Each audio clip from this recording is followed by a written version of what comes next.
सुई बोली, तुम्हें जादू देखना है मोनू? मोनू ने कहा, हाँ मुझे देखना है। तुम सब अपनी आंखें बंद कर लो। जैसे ही उन सब ने अपनी आंखें बंद की, जादुई सुई ने अपने जादू से वहां कुछ कपड़े मेज पर रख दिए और कढ़ाई के लिए जितना भी सामान चाहिए था वो भी रख दिया। घर पर पैसे ना होने की वजह से घर में खाने के लिए ज्यादा कुछ नहीं बचा था। मोनू बोला, दीदी भूख लग रही है।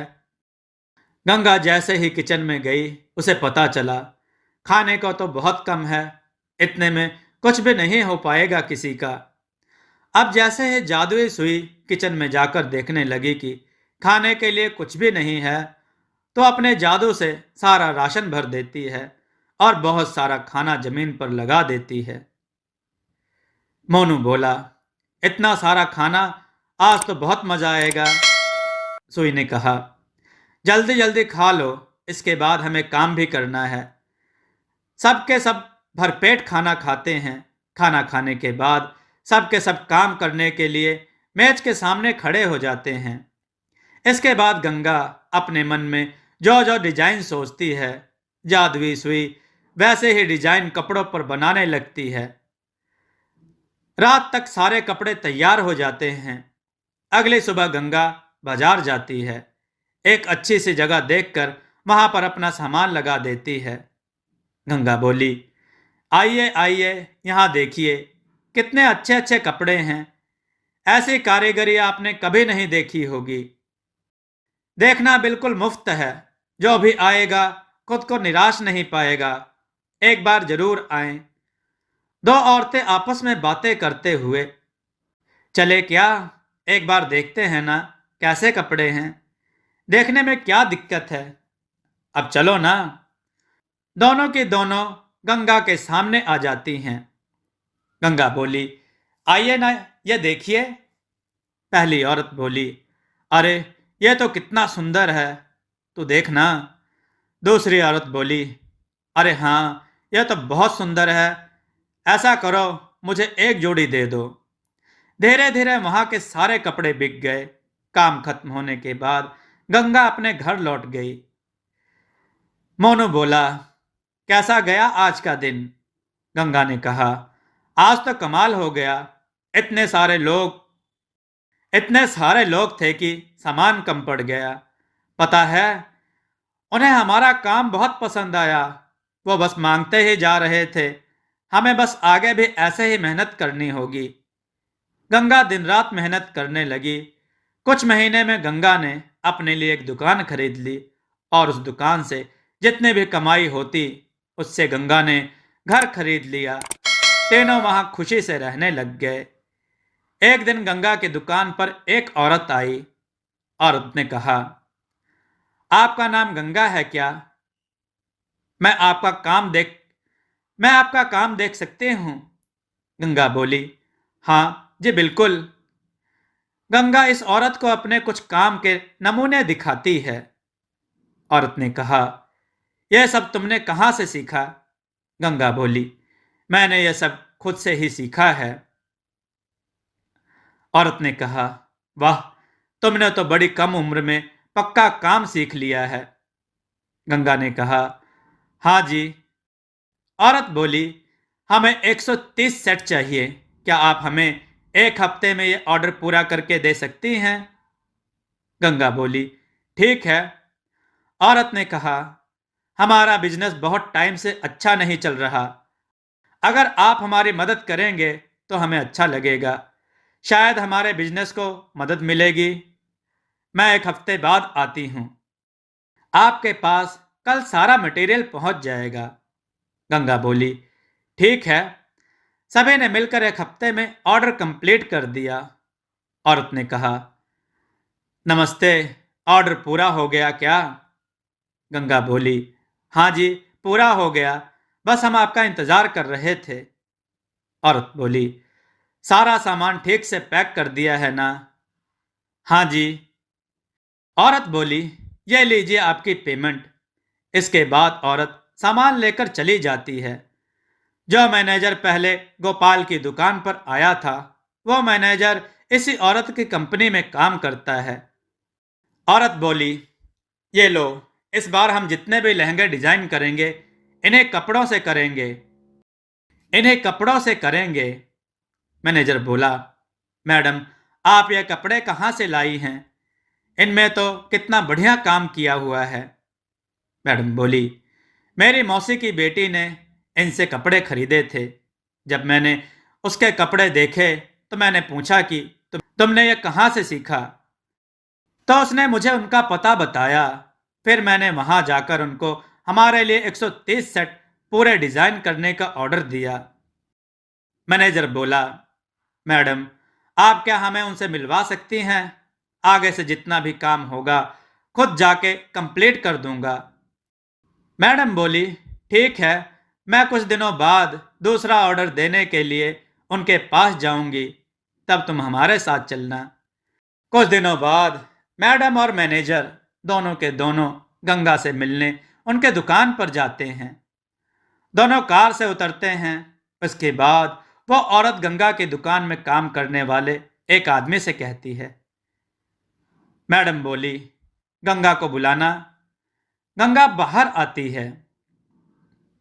मैडम बोली, इनसे मिलिए, ये हैं गंगा, वो ऑर्डर इन्होंने ही पूरा किया था। मैनेजर बोला, तुमने ये ऑर्डर पूरा किया है? मैडम ने कहा, तुम क्या इन्हें जानते हो?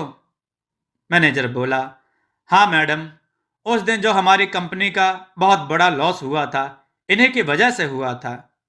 इन्होंने कपड़े इतने बेकार भेजे कि उस दिन का पूरा इवेंट इनकी वजह से खराब हो गया था। मैडम बोली, यह तुम कैसी बातें कर रहे हो? इन्होंने इतना अच्छा काम किया है, भला एक कारीगर अपना काम खराब करके अपना नाम क्यों खराब करेगा? मैनेजर बोला, वही मैं भी सोच रहा हूं, तो उस दिन ये काम किसने किया? गंगा बोली, मैंने सारा काम सही किया था, लेकिन पता नहीं क्या हुआ कि जब आप उस पार्सल को लेकर गए सारे कपड़े खराब निकले। मैंने तो सारा खुद एक एक करके देखकर पैक किया था। उस वजह से मेरी नौकरी भी हाथ से चली गई।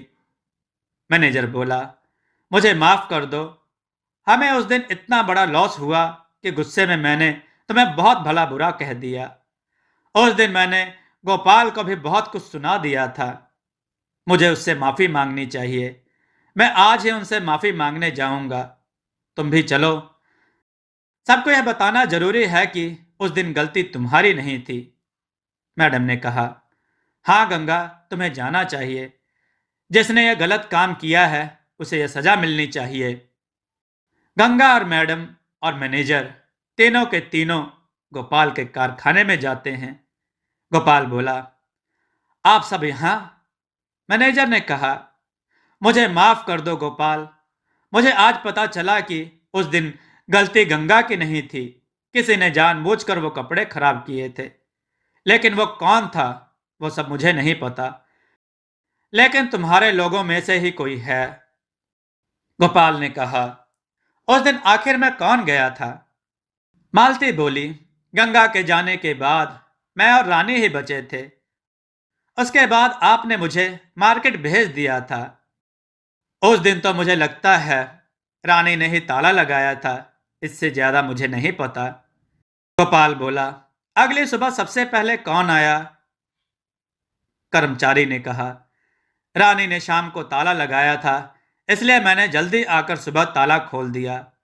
सारा सामान पैक था, इसलिए मैंने सामान को गाड़ी में रखकर सेट कर दिया। उसके बाद आप आए। आपने कहा कि गाड़ी को शहर भिजवा दो, तो मैंने शहर भिजवा दिया। गंगा बोली, लेकिन मैंने तो कपड़ों की पैकिंग ही नहीं की थी, तो सुबह कपड़े पैक किसने किए? कर्मचारी ने कहा, मुझे नहीं पता, जब मैं आया था तब तो सारे कपड़े पैक थे। मालती ने कहा, मैं भी चली गई थी, इसलिए मैंने तो नहीं किए। गोपाल बोला, रानी, ये कपड़े क्या तुमने पैक किए थे? रानी बोली, नहीं नहीं, मैंने नहीं किए। इसके बाद जादुई सुई रानी को परेशान करने लगी। रानी बोली, मुझे बचाओ, कोई कोई मुझे बचाओ। ये बार बार मुझे क्यों चुभ रही है? क्या हो रहा है? कोई रोको इसे। मैं बताती हूं। गोपाल बोला, सच बताओ, अगर तुमने सच नहीं कहा तो मैं तुम्हें पुलिस के हवाले कर दूंगा, फिर बाकी की पुलिस ही देखेगी उन्हें क्या करना है क्या नहीं। रानी बोली, नहीं नहीं, आप पुलिस को मत बुलाइए, मैं बताती हूं, वो सब मैंने किया था।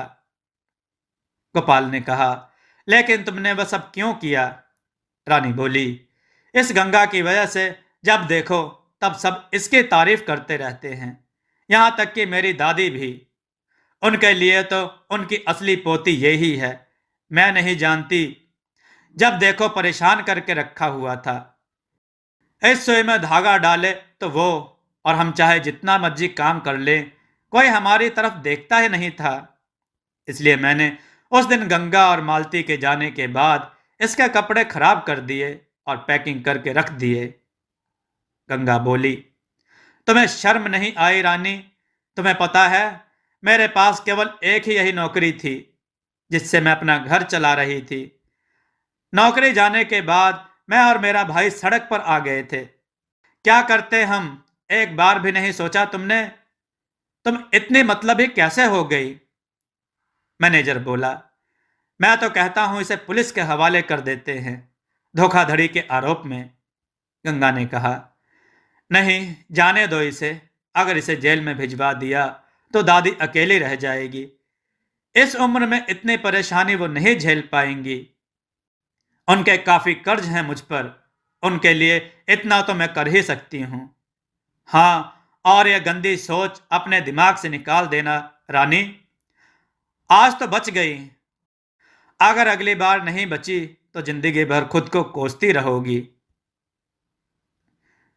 मैनेजर बोला, मैं चलता हूं गंगा, और हाँ, आगे से हमारे सारे ऑर्डर तुम ही संभालोगी। तुम्हारा काम हम सबको बहुत पसंद आया। हम चाहते हैं कि तुम हमारे साथ पार्टनर बनकर रहो और कपड़ों में कढ़ाई का काम तुम ही देखो। मुझे माफ कर दो गंगा। काश अगर सब मैंने समय पर पता कर लिया होता तो तुम्हें इतना सब कुछ नहीं सहना पड़ता।